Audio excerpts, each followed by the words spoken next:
Good morning. It's now Saturday, April 6th, 2024. We finally got rid of all of the carpenter ants, went through a can of insecticide spray. The boat is devoid of ants, and Joe and Rick have begun replacing the bottom frames and the chine plank.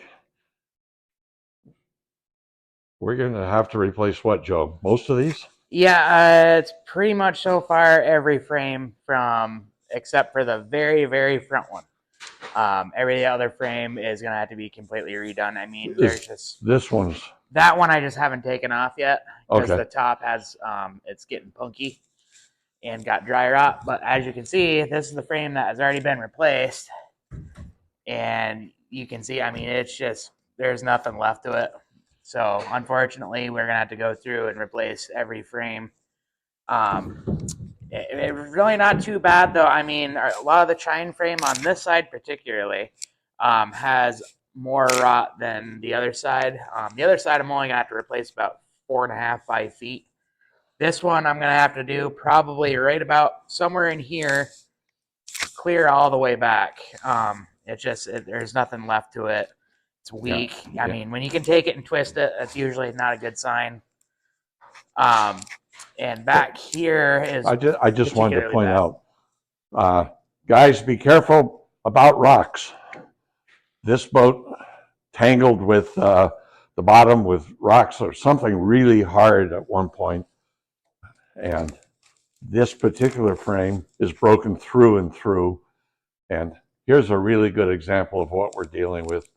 A lot of this is the result of carpenter ants, but it's also just plain rot.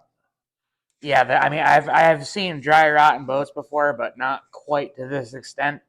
Probably due to the fact that there was quite a large carpenter ant nest in there, which they like wet, damp areas, and with all this wood, they had plenty of food and places to hide.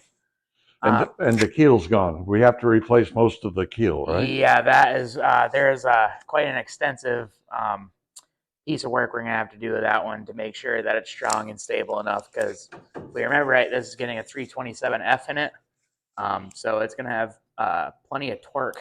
So we want to make sure that it's got a very good solid foundation. So with Rick and Joe have begun replacing planks. Here's the first two on the aft end. The Joe, the bottom bow on the transom though is solid, right? It is solid, which is surprising. I was expecting to see a lot of the corner, like right here on where this chine frame meets the bow. I was expecting to see a lot of rot in this, but it's rock solid. The corner blocks obviously will change out, but as far as the worst of it, it's all just on this one frame. Everything else seems to be solid and true still. No sign of dry rot, which is really important. Because if you have any ounce of dry rot in a boat, you have to remove it. Because if you don't, that stuff spreads like wildfire, and you can't stop it once it's been in there. So you got to get it all out. At least the bilge stringers are not only strong, it must be the day they cut the bilge stringers for this boat, they decided, uh, let's go heavy. These things are monsters, and which is a good thing. That 327F has got quite a little bit of torque. Yeah, they're a heavy quarter of an inch stronger than what they usually are, which is it's kind of hard to believe. But don't forget this boat has such a wide beam on it where you really want as much strength on this thing as possible, and I think that's probably why they put these stringers in the way they did. And thank goodness the stem and knee and everything are really in solid shape. Yeah, and usually on boats like this, usually the stem and of the knee and the gripe and all that, usually you see really bad stuff happen to it. Where this is actually the most pristine one I've ever seen come through the shop. Well, that's important because this guy is responsible for taking up the force as you go crashing through the water. Exactly. Yeah. So Joe and Rick will keep replacing frames. We'll have to replace every one of the bronze carriage bolts. They're all shot. And once we finish, well, we'll have a video for you then. I think you'll see quite a difference. Well, we worked all day waiting for Monday's solar eclipse. Pretty exciting. Let's just hope the clouds stay away. And we've been taking inventory of the frames. And as you can see, there aren't many that will survive. And in fact, we used our sort of standard test and took a big screwdriver with a plastic handle and thumped the bottom bow. Unfortunately, our friends, the carpenter ants, had made a home in there as well. You can't really see it because they all entered from beneath, well, when you flip the boat over, on top of the bow. So we're just not going to take a chance. We'd like this boat to be strong. That 327F is going to deliver a whole lot of torque to the back end of this 1964 Chris Craft Super Sport. So the original bottom frames were mahogany. We thought some about replacing them with white oak, but mahogany is historically correct. So we are using mahogany. The chine frames, we will have to replace, as you saw in the first half of this video. We're going to replace most of that chine frame, and probably through sistering and scarfing, starting somewhere about in here, quite a ways forward. As you can see, it's the carpenter ants just did their job. That combined with how wet the boat was. In fact, it's interesting, as we took this bottom off, believe it or not, lots of it was still soaking wet.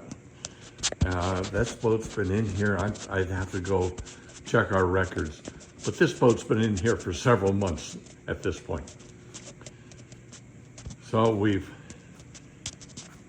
replaced the bottom frame. We have to replace way up forward. This last one is fine. We don't have to touch that. All of these were just a disaster. And you can see as I pan around, there's just not much left here. I guess, kind of like the last guy, we could hide it. In fact, what that guy did, this is really amazing. Take a look at this gusset, one we have yet to take apart. We released them from the ends of the frame, pulled these carriage bolts, pulled out those screws you can see right there, and nothing came apart. Guess why? Because our dear friend from New Hampshire glued them together. The guy's just nuts, completely nuts. So we are putting them together the right way. As you can see, most of them are still sitting in here dry fit. We've got two back here that we have fit and secured because we realize we have the boat upside down, and if we pull all of these carriage bolts out, these bilge stringers are just gonna drop and rotate down. That would not be a pretty thing. So we have next week 1, 2, 3 more, and the bottom bow, and then we'll start. They're all rough fit at this point. Fortunately, we've got a wonderful bandsaw, so we're able to use it to replicate the shapes that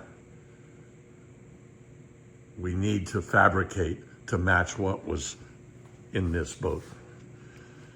So we'll go relax, have a solar eclipse on Monday. We'll work on Monday, of course, and then be back to the boat. And pretty soon we'll be ready to start thinking about installing that Snake Mountain Boat Works True 5200 alternate bottom on her. So that's our update on saving the Super Sports bottom, being rid of carpenter ants, we hope for forever. And we'll be back to you soon. She'll look quite different then. Thank you so much. Bye-bye for now from Snake Mountain Boat Works.